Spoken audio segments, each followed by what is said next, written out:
The interview had lasted exactly 3 minutes before Reverend Patterson told Penelope Zimmerman she was unsuitable for teaching the children of Reno, Nevada, and she knew it was because of the scar that ran from her left temple down to her jaw. Standing outside the small church in the late summer heat of 1876, Penelope clutched her worn leather satchel containing her teaching certificates and letters of recommendation, documents that seemed to mean nothing when people could not look past her disfigured face. The September sun beat down mercilessly as she walked back toward the boarding house, her third rejection in as many towns. Virginia City had turned her away. Carson City had done the same. Now Reno, this dusty railroad town nestled in the high desert of western Nevada, had closed its doors as well.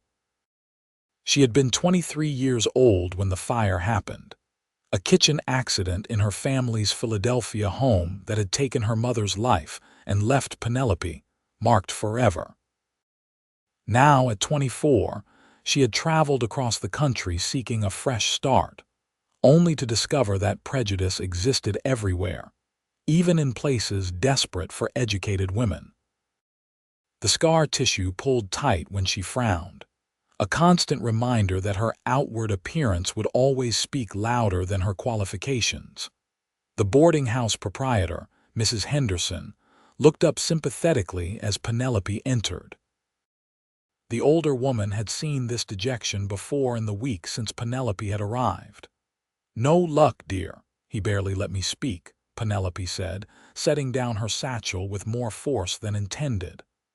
"I have studied literature, mathematics, history, and natural sciences. I can teach children to read and write in both English and French, but none of that matters when they cannot see past this."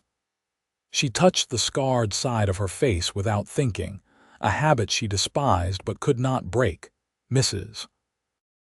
Henderson poured her a cup of tea from the pot that always seemed to be brewing. "Perhaps the Lord has other plans. Not every teaching position comes through the church or the town council." "What other kind is there?" Penelope asked, sinking into a chair by the window. Through the dusty glass, she could see the muddy main street of Reno, the railroad tracks gleaming in the distance, the Sierra Nevada mountains rising majestically to the west. Well, there are families out in the mountains, miners and trappers and such, who might need a teacher for their children. They do not always come into town for hiring. Mrs. Henderson stirred honey into her own tea thoughtfully. "In fact, I heard tell that Owen Yates has been looking for someone to teach his young ones. He came through town about a month back, asking around, but nobody wanted to go up into the high country." Penelope felt a flutter of something she did not dare name as hope. "Where does he live?" "About 15 miles west of here, up in the mountains. He is a trapper, I believe, or was. Now he has a small ranch. His wife died 2 years back giving birth to their third child. He is raising them alone up there, and I suppose he figured they needed some proper schooling." Mrs. Henderson sipped her tea. "He is a hard man from what I hear, but fair. Does not come to town often. Keeps to himself. How would I contact him?" The older woman considered this. "He usually comes in for supplies the first Saturday of each month. That would be tomorrow, actually.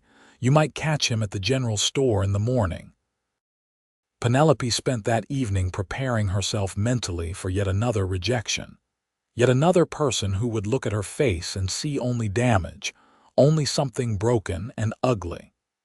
She practiced what she would say, how she would emphasize her qualifications before he could dismiss her. She barely slept, listening to the sounds of the town settling down for the night, the distant whistle of a train, the laughter from one of the saloons down the street. Morning came clear and bright, the September air still holding summer's warmth but with an edge that promised autumn. Penelope dressed in her most professional outfit, a dark blue traveling dress with a high collar, and pinned her honey-colored hair back severely. She had learned not to use beauty as a tool since the fire had stolen that option, but she could present herself as competent and serious. The general store smelled of leather, coffee, tobacco, and 100 other things. Mr. Buchanan, the proprietor, nodded to her as she entered. "Morning, Miss Zimmerman. What can I do for you? I am looking for Owen Yates. I understand he comes here for supplies." "Owen. He was just in here loading up. Might catch him if you hurry. He parks his wagon out back." Mr. Buchanan gestured toward the rear door.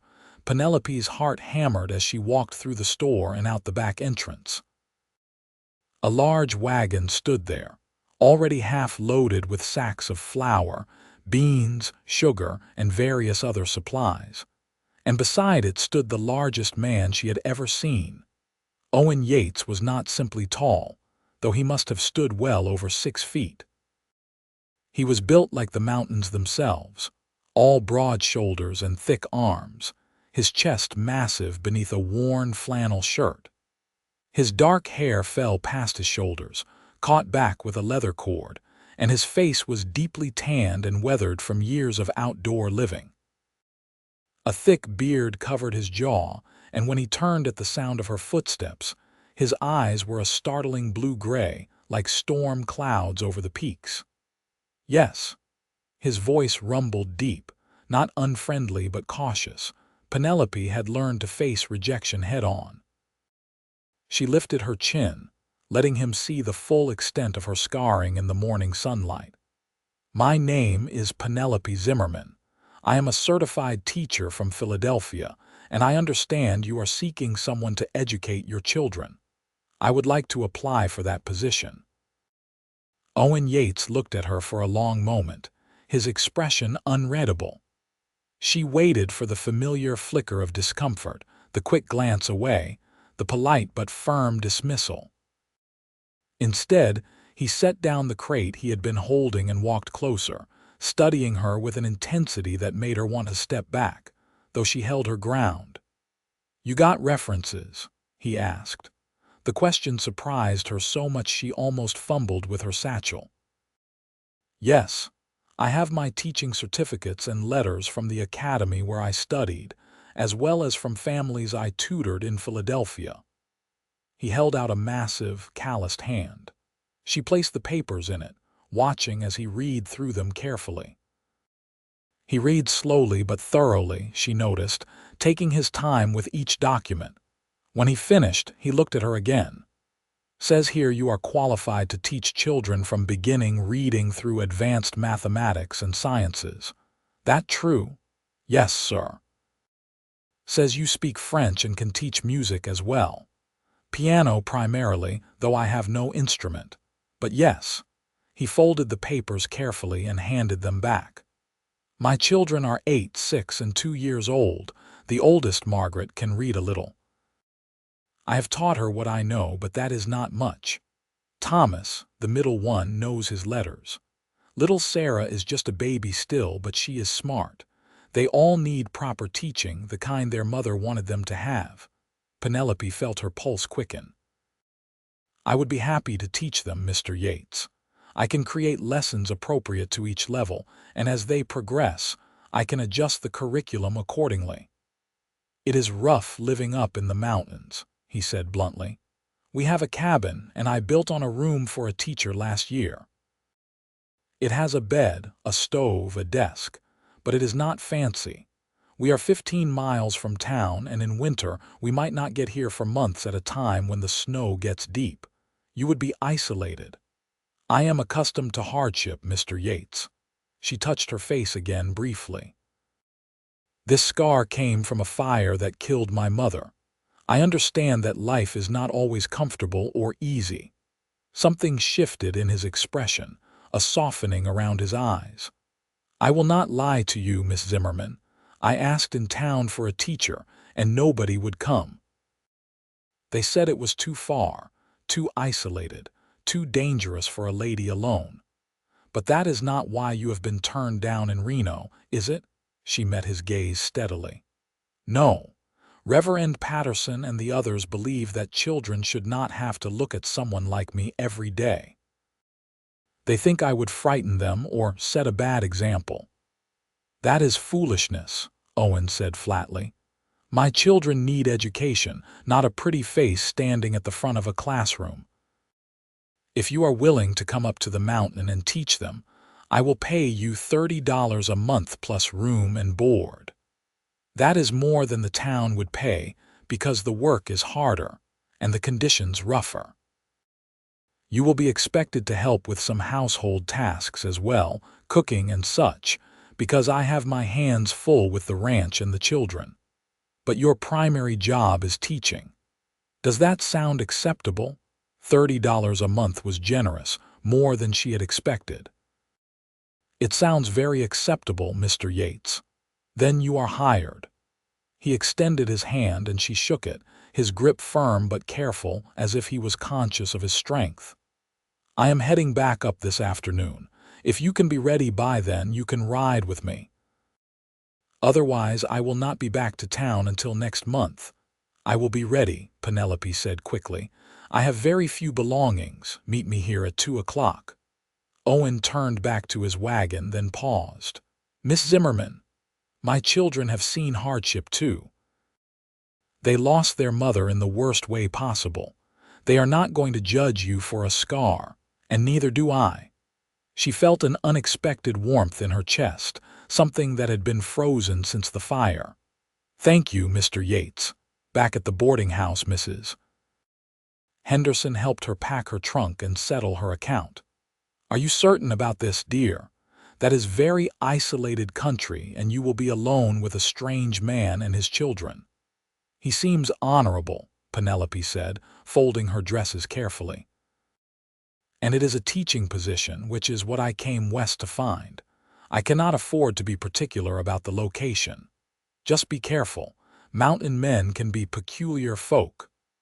But Mrs. Henderson smiled as she said it, and when Penelope left, the older woman hugged her warmly. Write to me when you can. Let me know you are well.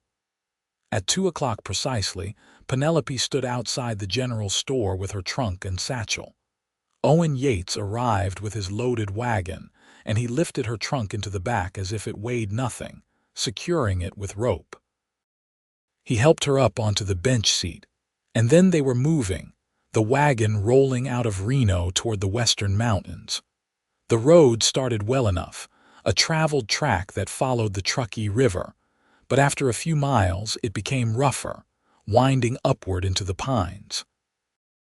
Owen handled the horses with easy competence, his large hands relaxed on the reins. He did not speak much, but it was a comfortable silence, not the awkward kind. Tell me about your children, Penelope said after a while, wanting to know what to expect. Owen's expression softened noticeably. Margaret is 8, like I said. She is serious, takes after her mother that way. Responsible. She has been trying to mother the younger one since Rebecca died, and I worry she has grown up too fast. Thomas is 6 and full of energy. He wants to be everywhere at once, doing everything. He asks 1,000 questions a day. And Sarah is too, just started really talking. She is the happiest child you have ever seen, always laughing. They sound wonderful, Penelope said honestly. They are good children. They deserve better than growing up ignorant in the mountains. He glanced at her. Their mother was educated. Rebecca came from Sacramento, a merchant's daughter. She gave up a lot to marry me and live up here. She made me promise that if anything happened to her, I would make sure the children got proper schooling. It took me 2 years to figure out how to honor that promise. You loved her very much. It was not a question. I did. We had 10 good years together. He was quiet for a moment. But she has been gone 2 years now and life goes on. The children need stability and learning. I can provide the first, but I need help with the second. The wagon climbed higher, the air growing cooler and cleaner. Penelope could see the peaks of the Sierra Nevada rising ahead, still snow-capped even in September. The pines grew thicker and occasionally she glimpsed deer moving through the shadows. It was beautiful country, wild and untamed. "You have neighbors?" she asked. "A few scattered through these mountains. There is a mining camp about 8 miles north, and a few other trappers and ranchers within a day's ride. We are not completely isolated, but we are not close either." He guided the horses around a fallen log. "Town is half a day's journey, longer in winter. We stock up heavily before the first snow." As the afternoon wore on, Penelope found herself stealing glances at Owen. He was unlike any man she had known in Philadelphia. Those men had been merchants, lawyers, teachers themselves, soft-handed and smooth-talking. Owen was rough and direct, his hands scarred and strong, his face weathered by sun and wind. But there was something solid about him, dependable. He said what he meant, and she suspected he meant what he said. They reached the ranch as the sun was lowering toward the western peaks.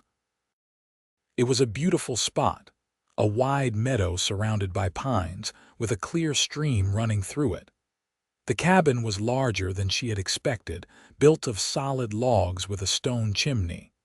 A barn stood nearby, along with several outbuildings. Chickens scratched in a yard, and she could see a vegetable garden, a small herd of cattle grazing in the meadow.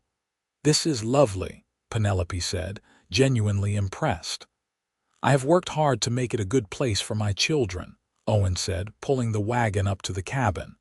"Come meet them." The cabin door opened before they could reach it, and 3 children spilled out. The oldest, Margaret, had her father's dark hair and serious expression.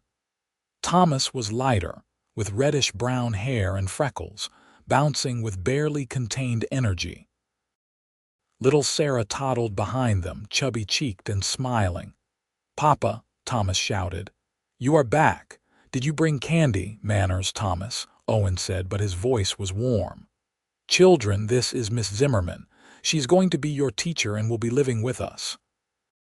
3 pairs of eyes turned to Penelope.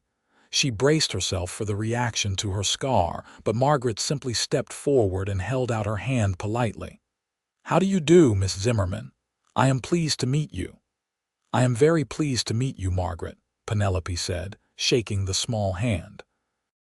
Thomas was less formal. "Are you really going to teach us? Papa said we might get a teacher, but I did not believe him. Do you know about animals? Can you teach us about bears and mountain lions?" "I know some things about animals, and I am sure we can learn more together," Penelope said, charmed by his enthusiasm. Sarah had attached herself to her father's leg, peeking around at Penelope shyly. Owen scooped her up easily. "This is Sarah. She is not sure about strangers yet." "That is perfectly all right," Penelope said gently. "We will get to know each other slowly." Owen showed her to the room he had built for the teacher. It was small but well constructed, with a narrow bed, a desk, a chair, and a cast-iron stove. A window looked out over the meadow and the mountains beyond. Someone, probably Margaret, had put wildflowers in a jar on the desk. "It is not much," Owen said, setting her trunk down. "It is more than adequate. Thank you, Mr. Yates." Penelope looked around, feeling something she had not felt in a long time, a sense of belonging, of being wanted. "Call me Owen. We are not formal up here." He paused in the doorway. "Supper is at 6. Margaret usually cooks, but I will help tonight since we are getting you settled. Come over to the main house when you are ready." After he left, Penelope sat on the bed and allowed herself a moment to simply breathe. She had a position. She had a place to stay. She had children to teach who did not seem bothered by her appearance. It felt almost too good to be true. She unpacked her few belongings, hanging her dresses on the pegs along the wall, arranging her books on the desk. She had brought her teaching materials, her personal favorites: Shakespeare, Wordsworth, Shelley, a collection of natural history essays, several mathematics texts. Looking at them now in this rough mountain room, she felt the first real stirring of excitement. She could do real good here. She could shape these young minds, give them opportunities they would never have otherwise. Supper was a lively affair. The main cabin was cozy, dominated by a large fireplace and a sturdy table. Margaret had made venison stew, and it was surprisingly good, rich and hearty. Owen sat at the head of the table, Sarah on his lap, while Margaret and Thomas flanked Penelope. Thomas talked nonstop, asking her questions about Philadelphia, about trains, about whether she had ever seen the ocean. Margaret was quieter but watched everything with intelligent eyes. Sarah gradually warmed to Penelope, especially when Penelope made funny faces at her when she thought no one was looking. "Miss Zimmerman," Margaret said carefully during a pause in Thomas's chatter, "Papa said you are going to teach us to read better. I can read some already." "Will I still have lessons?" "Of course," Penelope assured her. "A good education never stops. We will read more challenging books together, and I will teach you composition, history, mathematics, and many other subjects." "Will we have lessons like real school?" Thomas asked. "With slates and everything, we will indeed. I saw that your father has a large room at the back of the house. With his permission, we could set it up as a proper classroom." Owen nodded. "That was my plan. It is empty now except for storage. We can move things around tomorrow." After supper, Owen took the children outside to do evening chores while Penelope helped Margaret clean up. The girl was efficient and capable, washing dishes with practiced ease. "Your father told me you have been taking care of your brother and sister," Penelope said gently. "That is a lot of responsibility for someone your age," Margaret shrugged. "Somebody has to do it. Papa works hard with the ranch and the animals. I help where I can. You are doing a wonderful job. But it is also all right to be a child sometimes, to play and learn without always having to be responsible. That is part of what I am here for, to help with things so you can have time to be 8 years old." The girl looked at her with such hope that Penelope's heart ached. "Really, really. We are going to work together, all of us. You will still help, of course, but you should also have time for lessons and for being a child." When Owen came back in with the children, he sent them to get ready for bed. Penelope excused herself to her room, but through the thin walls, she could hear him reading to them, his deep voice surprisingly gentle as he told a story about a brave knight and a dragon. Sarah's giggle, Thomas's excited questions, Margaret's quiet listening, all created a symphony of family that made Penelope feel both welcomed and slightly lonely. She had never had siblings. She had been an only child, doted on by her parents until the fire had taken everything away. This household, with its noise and warmth and life, was so different from the quiet, formal home she had grown up in. But it felt right somehow, as if she had found something she had not known she was looking for. The next morning, Owen woke her before dawn, knocking gently on her door. "Miss Zimmerman, I need to head up to the north pasture to check on the cattle. Margaret can show you around and help you set up the classroom. I will be back by afternoon." Penelope dressed quickly and found the children already up, Margaret making breakfast while Thomas played with Sarah. The domesticity of it, the easy routine, spoke of a household that functioned well despite its challenges. Over the next few days, Penelope established their new routine. Mornings were for lessons: reading, writing, arithmetic, and history. She made learning fun for Thomas by incorporating his love of animals into every subject. For Margaret, she provided challenges that engaged the girl's sharp mind. Even little Sarah participated, learning her colors and shapes while the older children worked. Afternoons were for practical skills. Penelope helped with cooking and household tasks, learning from Margaret how things were done in this mountain home. She was not accustomed to this kind of labor, but she was determined to pull her weight. Her hands, soft from years of city living, began to develop calluses. Her back ached from bending over the washboard, but there was satisfaction in it in being useful. Owen was gone much of each day, working his ranch, hunting, checking trap lines in the higher elevations. But in the evenings he would return and ask about the children's progress. He listened carefully as Penelope described their lessons, and she could see how much he valued education, how important it was to him that his children learn. One evening about a week after her arrival, after the children were in bed, Owen invited her to sit on the porch. The night was cool, stars brilliant overhead, and the sounds of the mountains surrounded them. Wind in the pines, the distant call of an owl, the babbling of the stream. "The children are thriving already," Owen said, his voice quiet in the darkness. "Margaret is smiling more. Thomas is channeling his energy into learning. Even Sarah is picking up things." "They are wonderful students," Penelope said honestly. "Eager and bright. You have done well with them, Owen." He was silent for a moment. "I have tried, but I know my limitations.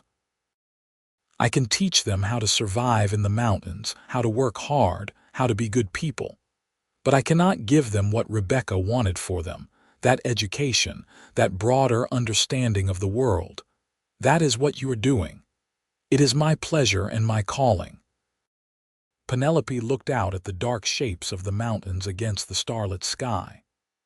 "I admit, when I first came west, I was running away from the pity and the rejection in Philadelphia.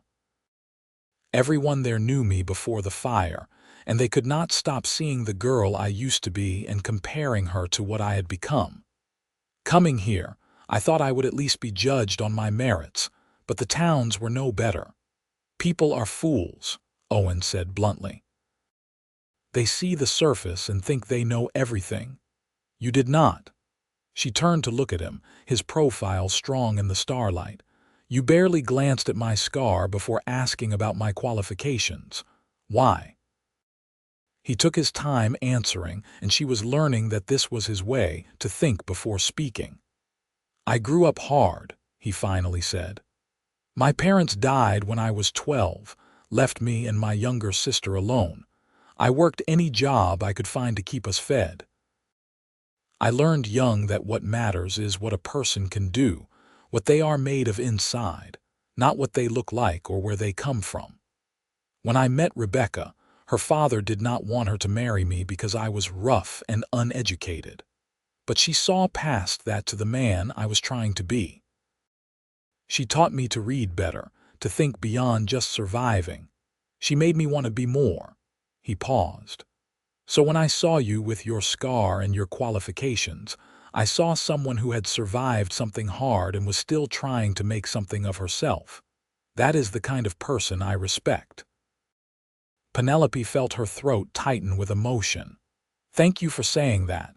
It is just the truth." He stood, stretching his large frame. "I should let you get some rest. Morning comes early." But as the days turned into weeks, those evening conversations on the porch became a regular occurrence. After the children slept, Owen and Penelope would sit together, talking about everything and nothing. He told her about the mountains, about tracking animals and reading weather signs. She told him about books and ideas, about the wider world beyond these peaks. She found herself looking forward to those evenings more than she wanted to admit. There was something deeply attractive about Owen's quiet strength, his devotion to his children, his simple integrity. And she could not help noticing the way his muscles moved beneath his shirt when he worked, the gentleness of his hands when he held Sarah, the intelligence in his storm-gray eyes. October arrived, bringing cooler temperatures and the first hints of autumn color to the aspens scattered among the pines. Penelope had been at the ranch for a month, and life had settled into a comfortable rhythm. The children were progressing wonderfully in their studies. Margaret was reading at a level well beyond her age, devouring books from Penelope's collection. Thomas had learned his numbers and could add and subtract with enthusiasm. Even Sarah knew her alphabet song. One afternoon, Owen came back early from checking trap lines, his face serious. "Snow is coming," he said. "I can feel it in the air, smell it on the wind. We need to make a supply run to Reno tomorrow, stock up before winter sets in." The next morning they all piled into the wagon, the children excited for the rare trip to town. Penelope sat beside Owen on the bench, very aware of his solid warmth next to her as they descended the mountain road. The children chattered in the back, making plans for what they wanted to see in town. Reno was bustling when they arrived. Owen gave Margaret and Thomas each a penny for candy and told them to stay close. With Sarah riding on his shoulders, he and Penelope began the rounds of the various stores, buying flour, sugar, coffee, dried beans, salt pork, and 100 other necessities. At the general store, Mr. Buchanan greeted them warmly. "Miss Zimmerman, good to see you looking so well. Mountain life must agree with you." Penelope realized with a start that it was true. She felt healthier and stronger than she had in years. The outdoor work, the clean air, the good food, all had combined to give her a vitality she had lost after the fire. "It does indeed, Mr. Buchanan." While Owen was arranging for the supplies to be loaded, Penelope took the children to the mercantile to look at fabrics. Margaret needed a new dress, having outgrown her old one. They were looking at calico prints when Reverend Patterson entered the store. He stopped when he saw Penelope, his expression disapproving. "Miss Zimmerman, I heard you had taken a position with Owen Yates up in the mountains." "Yes, Reverend, I am teaching his children. Living out there alone with an unmarried man, it is not proper." His tone was cold. "People are talking." Penelope felt her temper rise, but before she could respond, Owen appeared at her side.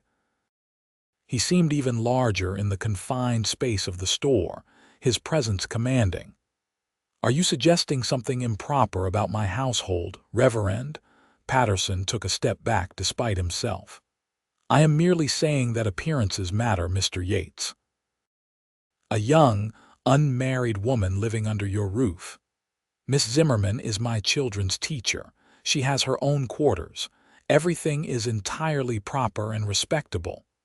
Owen's voice was hard as stone. "And frankly, Reverend, the people of this town had their chance to hire a fine teacher and turned her away for the shallowest of reasons. I do not think you have any standing to criticize now." "Well, I never. Good day, Reverend." Owen placed a gentle hand on Penelope's back, guiding her and the children out of the store. Outside, he let out a long breath. "I apologize for that man's rudeness." "You have nothing to apologize for, but he has a point, Owen. People will talk, and it could damage your reputation and the children's." "I do not give a damn about gossip," Owen said firmly. "You are doing right by my children, and that is all that matters." But as they drove back up the mountain that afternoon, Penelope could not stop thinking about Patterson's words. She valued her position, treasured the life she was building with this small family. The last thing she wanted was to cause problems for Owen and the children.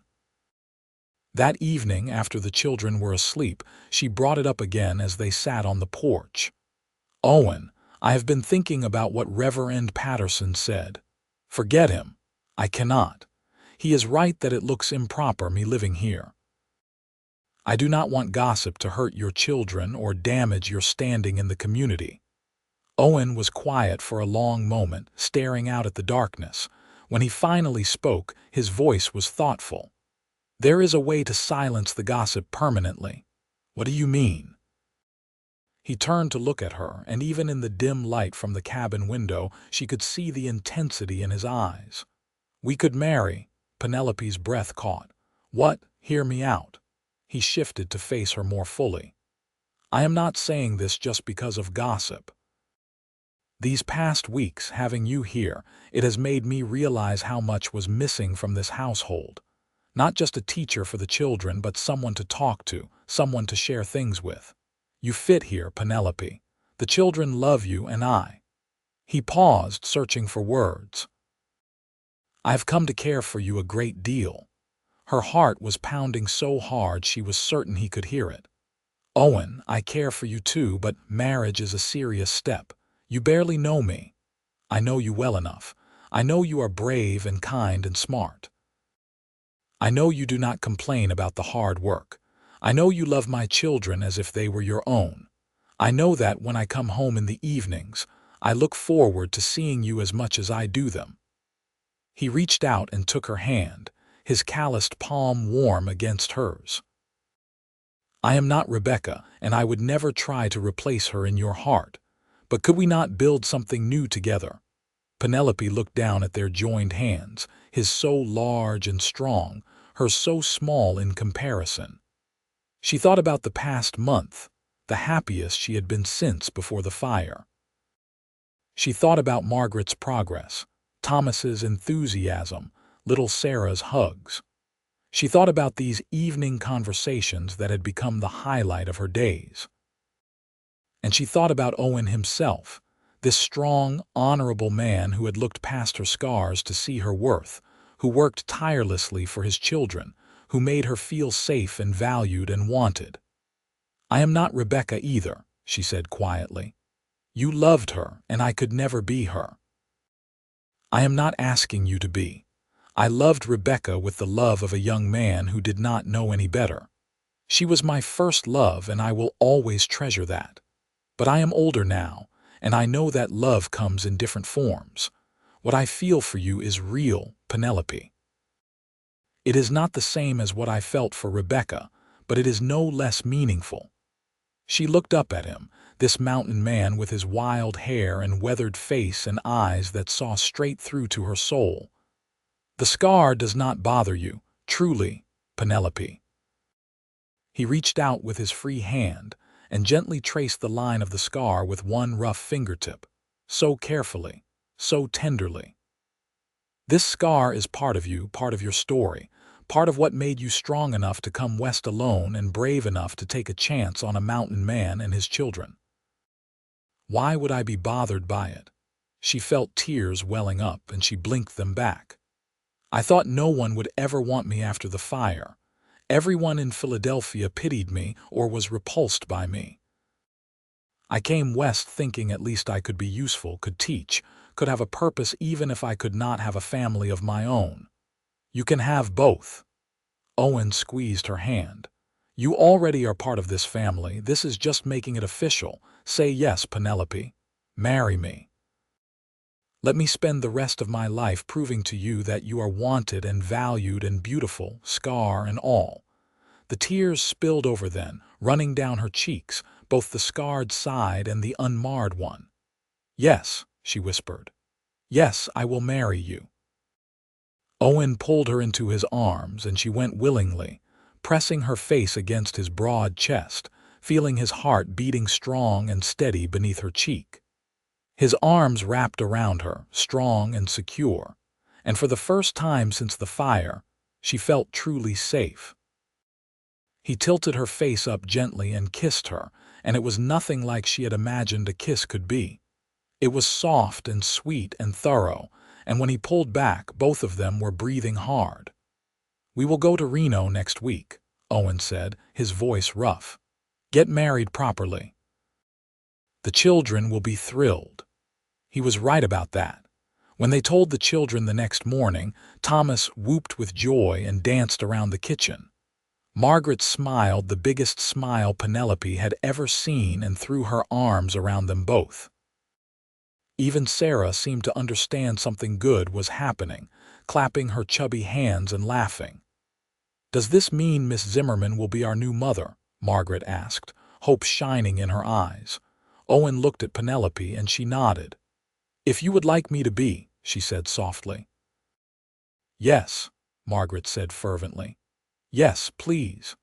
The next week passed in a blur of preparation. Penelope altered one of her nicest dresses to serve as a wedding gown. Margaret and Thomas made decorations with fall leaves and pine boughs. Owen rode to the neighboring ranches to invite the few friends they had in the mountains.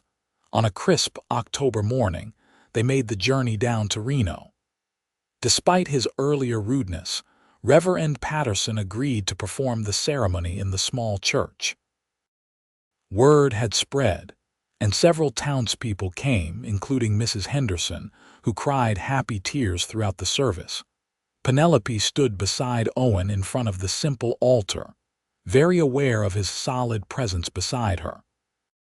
He had trimmed his beard and pulled his hair back, and he wore his best shirt and trousers.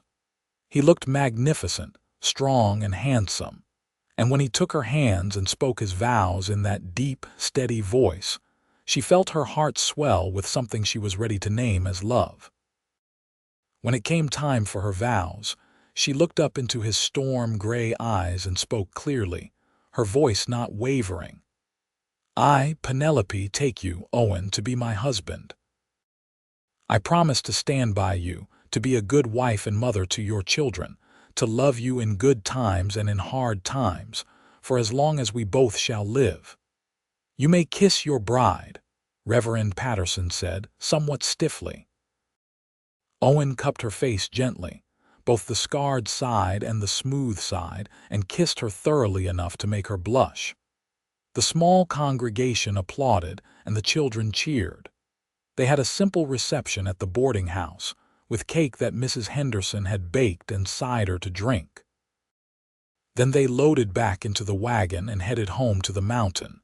That night, after the children were tucked into bed, Owen came to what was now their shared room. Penelope sat on the edge of the bed, suddenly nervous. She had never been with a man before, and despite her brave words and her education, she was not entirely sure what to expect. Owen must have sensed her nervousness because he approached slowly, kneeling in front of her so they were at eye level. "We do not have to rush anything," he said gently. "We have all the time in the world." "I want to," she said, meeting his eyes. "I am just nervous. I have never—" "I know," he took her hands. "Neither had Rebecca before we married. I will be gentle, I promise." And he was. He was so gentle and patient, taking his time, showing her with touches and kisses how much he desired her, making sure she was ready before they came together fully. There was a moment of pain, brief and sharp, but then there was something else, something that built and spiraled until she cried out his name, clinging to his broad shoulders. Afterward, she lay in his arms, her head on his chest, his fingers tracing idle patterns on her bare shoulder. "Are you all right?" he asked softly. "I am more than all right." She tilted her head to look up at him. "Owen, I know this marriage started as a practical solution, but I want you to know that my feelings are real. I love you." She felt his chest rumble with emotion. "I love you too, Penelope. More than I thought I could love anyone again." They fell asleep, tangled together, and when Penelope woke in the morning to find his arm still around her, she felt a contentment she had never known existed. The winter that followed was hard but beautiful. The snows came in November and did not stop until well into March. They were snowed in for weeks at a time, the cabin surrounded by white drifts that sometimes reached the windows. But inside, the cabin was warm and filled with love and laughter. Penelope continued teaching the children, and now she taught Owen too in the evenings. He was hungry to learn, to improve his reading and writing, and she loved watching his face light up when he mastered something new. He taught her in return, showing her how to shoot a rifle, how to read animal tracks in the snow, how to predict weather by watching the sky. Margaret blossomed under the combined attention of both parents.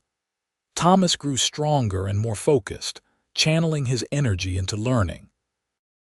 Sarah began talking in full sentences, bright and curious about everything. On Christmas morning, Owen gave Penelope a hand-carved music box he had been secretly working on for weeks. When she opened it, it played a simple tune, and inside was a note. For my wife, who brought music back to this house." She gave him a journal she had made, binding it herself from paper she had precious hoarded with a cover of soft leather. "For your thoughts," she wrote inside, "so you can practice your writing and record our life together." That winter, trapped by snow and storm, the five of them became truly and completely a family. Penelope no longer thought of Margaret, Thomas, and Sarah as Owen's children. They were her children now, in every way that mattered. And Owen was her husband, her partner, her love. In the long evenings by the fire after the children slept, Owen would pull her into his arms and they would talk or simply sit in comfortable silence, watching the flames. Sometimes they would make love, learning each other's bodies with the slow thoroughness that deep affection allowed. She learned that his touch could be gentle despite his size, that he loved it when she ran her fingers through his long hair, that he could make her body sing with pleasure. Spring came slowly to the high country, the snow melting reluctantly to reveal mud and new green growth. With the thaw, life returned to a different rhythm. Owen began working the ranch in earnest, plowing the fields, tending the cattle, making repairs that winter had necessitated. Penelope worked the garden with the children, teaching them about plants and growing things while they got their hands dirty. One evening in late April, as they sat on the porch watching the sun set behind the peaks, Penelope realized she had missed her monthly courses twice. Her hand went to her stomach and Owen noticed. "Are you all right?" he asked. She turned to him, her face glowing with joy and a little fear. "I think I might be with child." His eyes went wide and then he was lifting her up, spinning her around despite her laughing protests. "Truly." "I think so. It is early yet, but the signs are there." He set her down carefully as if she were made of glass. "A baby, our baby." "Are you happy?" she asked, suddenly uncertain. "Happy, Penelope, I am overjoyed." He cupped her face, kissing her deeply. "Another child, a brother or sister for Margaret and Thomas and Sarah. This is wonderful news." They told the children the next day. Margaret was thrilled, immediately taking on a protective role. Thomas wanted to know if it would be a boy so he could teach him to hunt. Sarah just knew that babies were fun and clapped her hands. The pregnancy progressed smoothly through the warm months of summer. Penelope continued teaching, though Owen began to take on more of the physical chores as her belly swelled. He fussed over her constantly, making sure she ate enough, did not work too hard, got enough rest. It was endearing and occasionally frustrating, but she loved him for his concern. In September, almost exactly a year after she had first arrived in Reno, Owen made the trip to town to fetch the midwife, Mrs. Thornton, a capable woman who had delivered half the babies in the county. She arrived at the ranch just in time because Penelope went into labor that evening. It was long and painful, and there were moments when Penelope thought she could not endure it. But Owen stayed by her side the entire time, holding her hand, wiping her brow, whispering encouragement. Mrs. Thornton was competent and calm, and finally, as dawn was breaking over the mountains, Penelope gave birth to a healthy baby boy. Owen's face when he held his son for the first time was something Penelope knew she would remember forever. He looked down at the tiny, red-faced infant with such wonder, such pure love, that tears ran down his weathered cheeks into his beard. "He is perfect," Owen whispered. "Thank you, Penelope. Thank you for this gift." They named him Samuel Owen Yates, and he became the center of the household's attention. Margaret and Thomas were fascinated by their new brother, always wanting to hold him or help care for him. Even Sarah, only 3.5 now, wanted to be involved, bringing him toys and singing to him in her sweet, lisping voice. The months after Samuel's birth were among the happiest of Penelope's life. She would nurse him while Owen read to the older children, all of them together in the warm glow of the fireplace. Or she would watch from the porch as Owen showed Thomas how to chop wood while Margaret hung laundry and Sarah played with the chickens, Samuel asleep in a cradle beside her. This was her life now, so different from anything she could have imagined in her lonely days after the fire. She had a husband who loved her, who looked at her not as damaged or pitiful but as beautiful and desired. She had children who needed her, who loved her as their mother. She had a home, a purpose, a family. One evening in late autumn, as the first snows of the season began to fall, Owen found her standing by the window, Samuel in her arms, watching the older children play in the gathering dusk. "What are you thinking about?" he asked, wrapping his arms around her from behind, encircling both her and the baby. "I am thinking about how far I have come.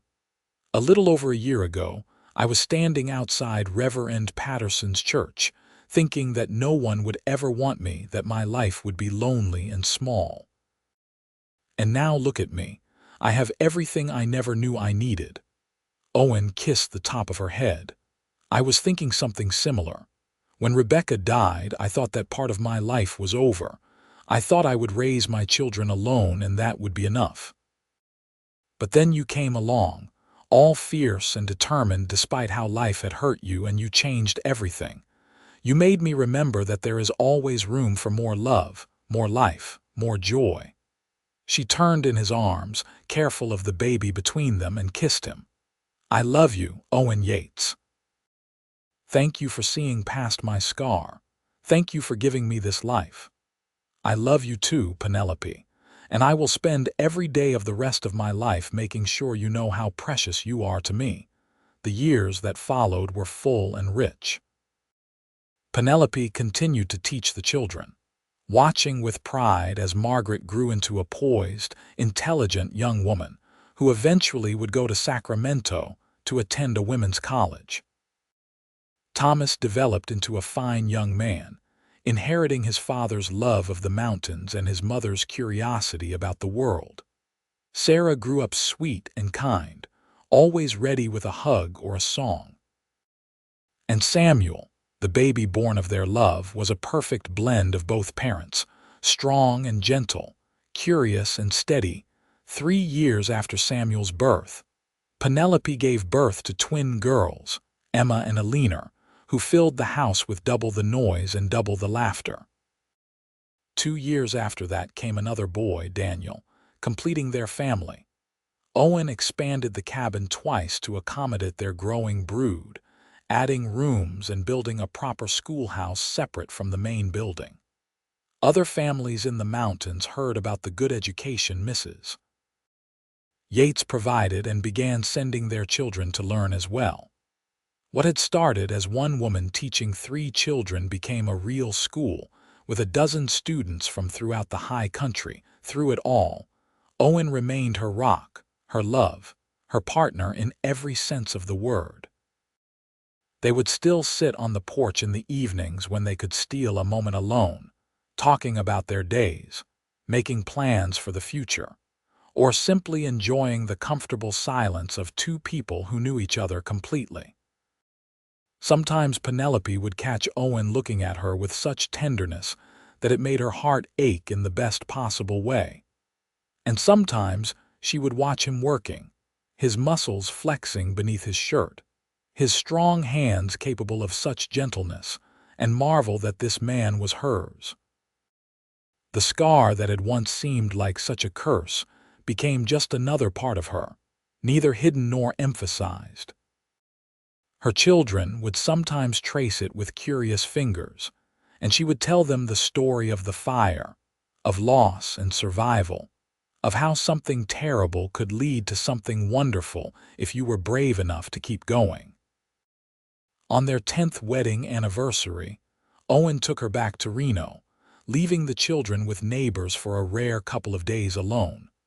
They stayed at the hotel, ate at a restaurant, walked the streets of the town that had once rejected her. They ran into Reverend Patterson on the street. He was older now, grayer, and he looked at them with something that might have been regret. "Mrs. Yates," he said, tipping his hat, "I heard about your school up in the mountains. They say you are doing fine work." "I am teaching children who need education," Penelope said simply. "Thank you, Reverend." As they walked away, Owen squeezed her hand. "Do you ever regret it? Choosing this life instead of staying in the city, finding a position in a proper school?"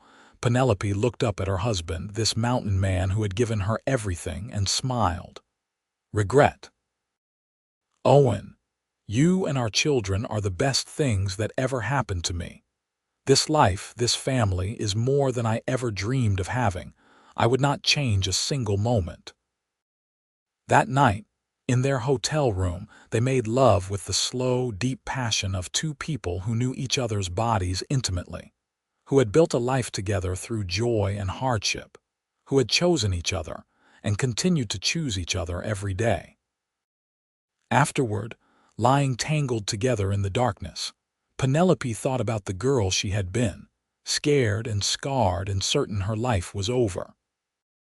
She wished she could go back and tell that girl that the best was yet to come, that love would find her in the most unexpected place, that she would build a family and a life more beautiful than anything she could imagine.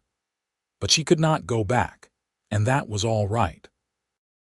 She could only move forward, and forward was a good direction when it meant more years with Owen, more time watching their children grow, more evenings on the porch, more laughter and love and life. They returned to the mountain, to their cabin that was now a sprawling homestead, to their children who rushed out to greet them with hugs and stories about everything that had happened while they were gone. Samuel had lost a tooth. The twins had learned a new song. Daniel had taken his first steps. Margaret had received a letter accepting her into college. Thomas had shot his first deer. Sarah had finished reading the entire collection of Shakespeare plays. That night, with all 7 children finally asleep, Owen and Penelope sat on their porch, looking out at the mountains silhouetted against the starlit sky.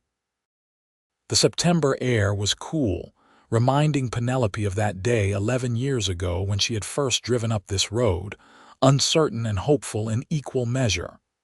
"What are you thinking?" Owen asked, as he often did. "I am thinking that I am happy," Penelope said simply. "Completely, absolutely happy.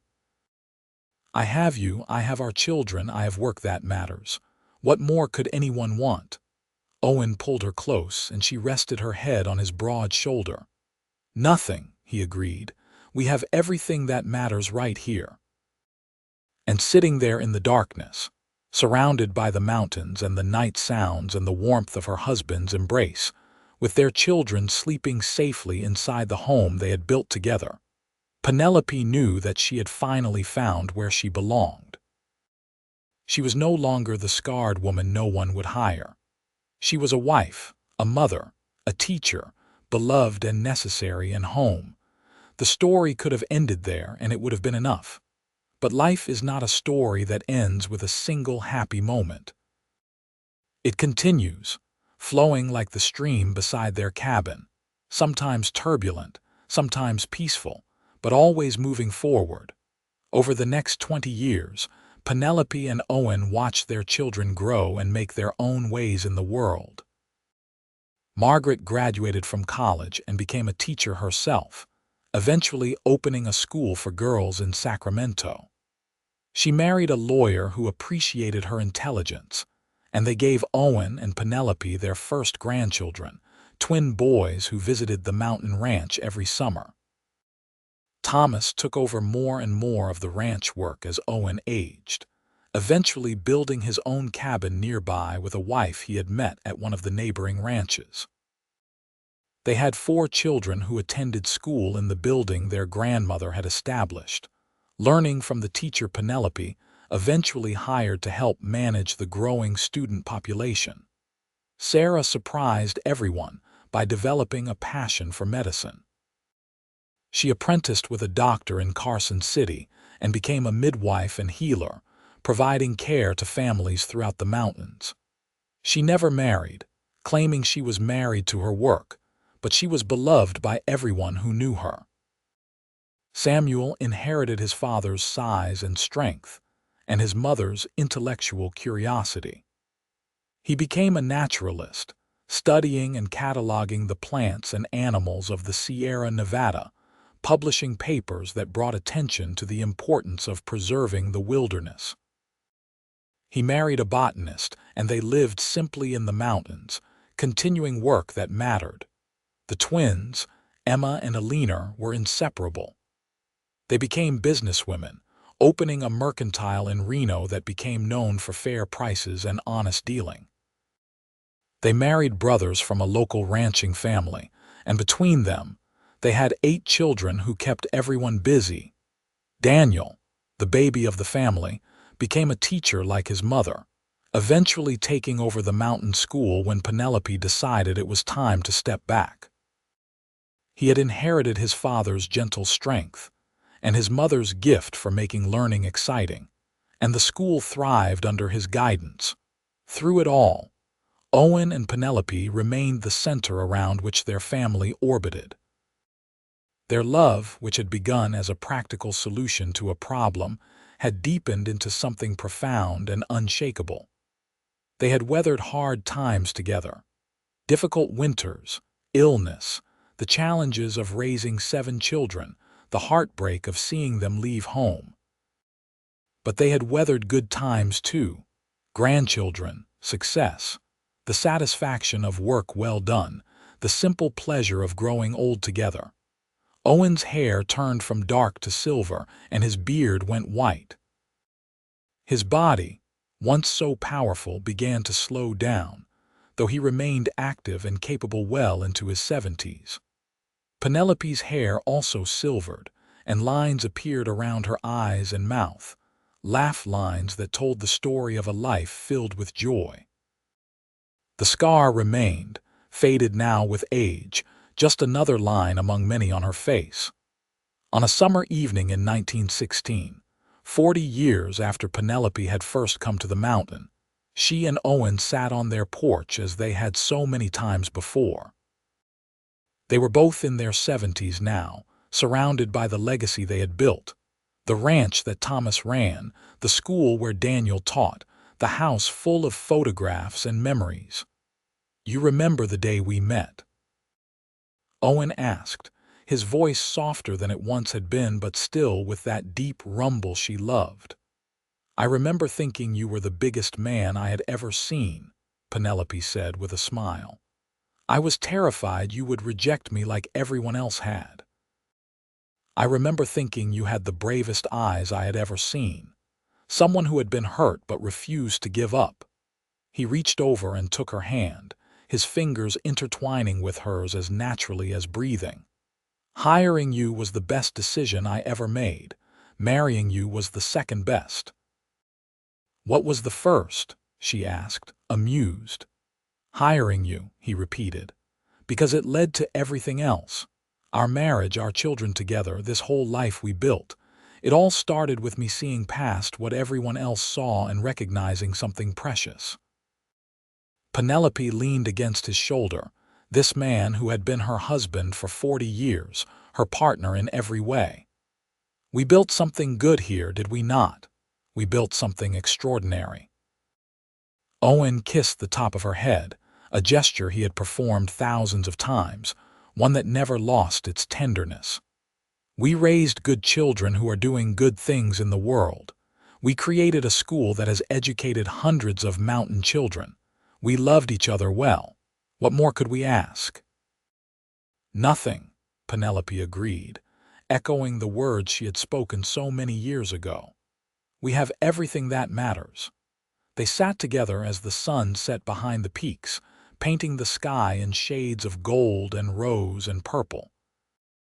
The mountains that had been witness to their love story stood eternal and unchanging, while everything else had flowed and shifted around them. But some things had remained constant: their love, their commitment, their family. That night, lying in bed together as they had for 4 decades, Owen gathered Penelope close. Her head rested on his chest, and she could hear his heartbeat, slower than it once had been, but still strong, still steady. "I love you," he murmured into her hair. "I will love you until my last breath and beyond." "And I love you," she replied. "You gave me a life I never thought possible. You saw me when others looked away. You loved me when I thought I was unlovable. You were my salvation." "No," Owen said firmly. "You were mine. You brought light and learning and love back into my life when I thought I would live in shadow forever. We saved each other." And that was the truth of it, Penelope thought as she drifted toward sleep. They had saved each other. A scarred schoolteacher that nobody would hire, and a mountain man who said his children needed her, and so did he. They had found each other against all odds, built a life against all expectations, and created a love that would outlast them both in the children and grandchildren who carried their legacy forward. Outside, the night sounds of the mountain continued their eternal song. Inside, two people who had chosen each other 40 years ago and continued to choose each other every day since held each other close and slept peacefully, surrounded by the life they had built together. Years later, long after both Owen and Penelope had passed, peacefully and within months of each other as if neither could bear to be alone for long, their descendants would gather at the mountain ranch. They would tell the story of how it all began.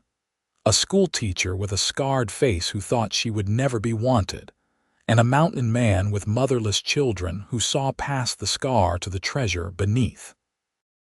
They would talk about the love that had created this family, the courage that had built this legacy, the simple truth that sometimes the people society overlooks are the ones who have the most to offer.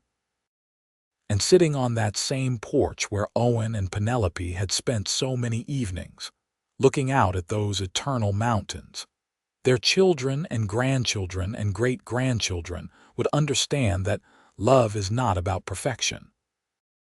It is about seeing truly, choosing bravely, and building something that lasts.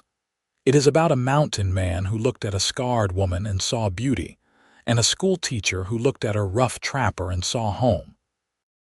It is about saying yes when the world says no, about building when others tear down, about loving fiercely and completely no matter what challenges come. That was the legacy Owen and Penelope left behind.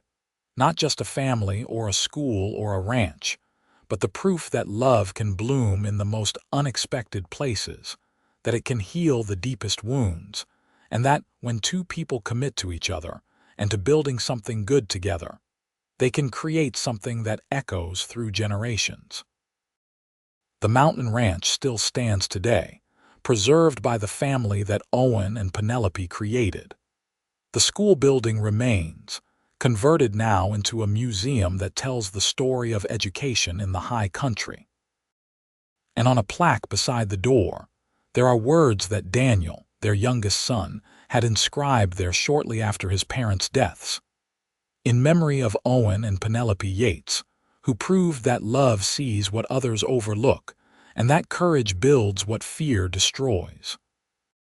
They taught their children, their students, and all who knew them that every person has worth, every life has purpose, and every heart can find home if it is brave enough to keep looking.